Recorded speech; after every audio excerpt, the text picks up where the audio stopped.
दोस्तों, हालांकि आज की राजनीति में नेताओं की साख और विश्वसनीयता का प्रश्न एक तरह से बेमानी हो गया है। लेकिन अगर कोई नेता अपनी साख खो बैठता है, उसकी विश्वसनीयता खत्म हो जाती है, तो फिर उसके बारे में तरह तरह की अटकलें लगती रहती हैं और बार बार ये प्रश्न उठते रहते हैं कि वो आखिरकार क्या करेगा। उसकी कोई विश्वसनीयता नहीं होती, उसका कोई भरोसा नहीं करता। और ठीक यही बिहार के मुख्यमंत्री नीतीश कुमार को लेकर हो रहा है। क्योंकि नीतीश कुमार पलटू राम हैं, उनके बारे में लालू यादव कहते हैं कि उनके मुंह में नहीं पेट में दांत हैं और वो किसी के सगे भी नहीं। ऐसा कोई सगा नहीं जिसको नीतीश ने ठगा नहीं। और दल बदल के मामले में उनका नाम पलटू राम पड़ चुका है। तो अब जबकि उनका रुख या वो अपना रुख साफ नहीं कर रहे हैं, तो पिछले 15-20 दिन से लगातार अटकलों का बाजार गर्म है। और ये अटकलें सबसे ज़्यादा हिंदी के न्यूज़ चैनलों में लग रही हैं। अगर आप अंग्रेज़ी के न्यूज़ चैनल देखेंगे या अंग्रेज़ी का प्रिंट मीडिया देखेंगे तो आपको वहाँ उस तरह की अटकलें और गप्पबाजी कम मिलेगी। लेकिन यहाँ एक बार गवर्नर से मिलने गए नीतीश कुमार और ये कह दिया गया कि वो एनडीए में जा रहे हैं। अमित शाह ने एक फ़ोन कर दिया नीतीश कुमार को, ये मान लिया गया कि ये एनडीए में वापसी की तैयारी है। केंद्र सरकार ने कर्पूरी ठाकुर को भारत रत्न दे दिया, इसको भी इससे जोड़कर देख लिया गया। नीतीश कुमार ने कर्पूरी ठाकुर के 100वीं जयंती पर कुछ कह दिया परिवारवाद के बारे में, उसको भी ये मान लिया गया कि ये राजद के साथ उनकी खटपट है। और ये मामला अब इस हद तक चला गया है कि वो महागठबंधन तोड़ देंगे, बीजेपी के साथ चले जाएंगे, एनडीए में चले जाएंगे।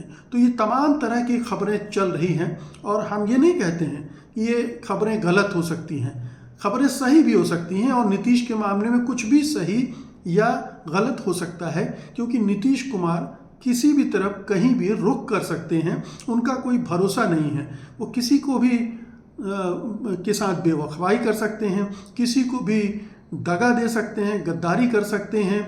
और उनके लिए सत्ता सबसे बड़ी चीज़ है, कुर्सी सबसे बड़ी चीज़ है। और ये कुर्सी का ही चक्कर सबसे बड़ा दिख रहा है।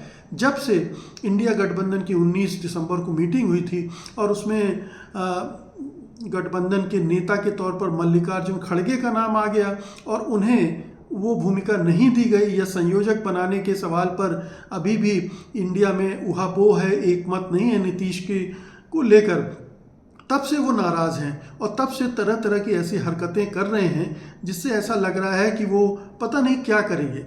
अब ये दबाव बनाने की राजनीति है इंडिया के साझेदारों के बीच, खटकों के बीच, या सचमुच में अब वो एक नया मौका तलाश रहे हैं। क्योंकि उन्हें लग रहा है कि राम मंदिर की वजह से जो माहौल बन गया है उसमें हो सकता है कि एक बार फिर से मोदी जी सत्ता में आ जाएं और अब जो भी सत्ता में आएगा उसके साथ अभी से क्यों ना साझेदारी कर ली जाए, अभी से क्यों ना तालमेल बिठा लिया जाए और उस दौरान जो बेहतर मिल सकता है उसकी तैयारी अभी से कर ली जाए। तो नीतीश कुमार, जिनकी विश्वसनीयता शून्य है, उनको लेकर ये सब बातें की जा रही, लेकिन कुछ सवाल उठते हैं। नीतीश कुमार अब एक बोझ बन गए हैं। क्या ये बोझ बीजेपी उठाना चाहेगी, या जो खबरें आ रही हैं कि उन्होंने शर्त लगा दी है कि मुख्यमंत्री के रूप में स्वीकार नहीं है नीतीश कुमार, तो क्या नीतीश कुमार मुख्यमंत्री पद छोड़कर केंद्र में जाने की तैयारी कर चुके हैं, मन बना चुके हैं, या इस तरह की कोई डील हो रही है, या बिहार बीजेपी नहीं चाहती कि नीतीश कुमार आएँ, क्योंकि बिहार बीजेपी को अब थोड़ा आत्मविश्वास लग रहा है कि राम लहर के चलते वो अब ज़्यादा सीटें खुद अपने दम पर हासिल कर लेगी और अगर नीतीश कुमार फिर उसके सिर पर लद गए तो फिर उसका विकास रुक जाएगा। तो ये तमाम पेच हैं नीतीश कुमार के आने और जाने को लेकर। अब राष्ट्रीय जनता दल के जो नेता है लालू यादव, उनकी बेटी ने जिस तरह का ट्वीट कर दिया, एक के बाद एक 3 ट्वीट किए और उसमें परोक्ष रूप से नीतीश कुमार पर हमला हुआ और फिर वो ट्वीट उन्होंने डिलीट भी कर दिए। तो ये तमाम चीज़ें हैं जो ये भी बता रही हैं कि राजद के साथ उनकी खटपट चल रही है और ये खटपट अब ऐस मोड़ पर जा सकती है जहां दोनों अपने रास्ते अलग कर लें। लेकिन ये खटपट के कारण क्या है? खटपट के कारण यही हो सकते हैं कि जो डील हुई होगी कि भाई एक समय आएगा जब तेजस्वी यादव को आप कुर्सी सौंपेंगे और आप राष्ट्रीय राजनीति करेंगे। लेकिन नीतीश कुमार लगता है कि बिहार की कुर्सी छोड़ने के लिए बिल्कुल भी तैयार नहीं है और ये राजद को चिढ़ा रहा है। और राजद जिस डील के साथ नीतीश कुमार को आगे बढ़ाना चाहता था, या नीतीश कुमार को लग रहा है कि आरजेडी उन्हें उस तरह से नहीं प्रोजेक्ट कर रहा नेशनल लेवल पर, इसलिए अब उसका साथ उसके लिए बेकार है।